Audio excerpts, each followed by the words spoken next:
Avery, and I'm going to be talking about the Indian Act and residential schools. In the 1600s, non-native Canadians found Canada. They invaded the land of the natives that were already living here.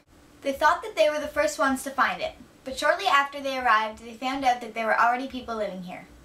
The non-native people that arrived in Canada didn't like the fact that there were native people here already taking up the space that they wanted. For at least 200 years after they arrived, non-natives were killing and starting wars with the native people of Canada. After a couple centuries of trying to kill all the natives, the non-natives realized that this wasn't the right solution. They thought that trying to start wars and kill all the natives would lead to them killing all their men. So in the late 1600s, the Parliament of Canada created a law called the Indian Act.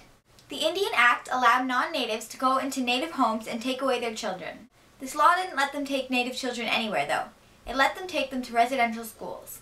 Residential schools were created as a weapon in disguise to kill off native children.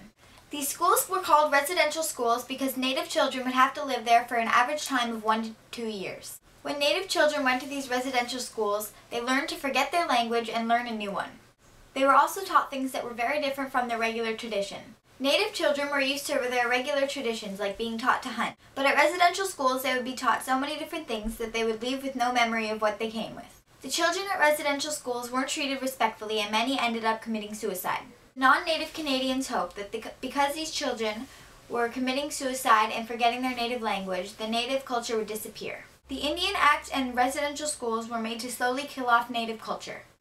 There are still many native communities left in Canada, but there would be many more if the Indian Act and residential schools were never created.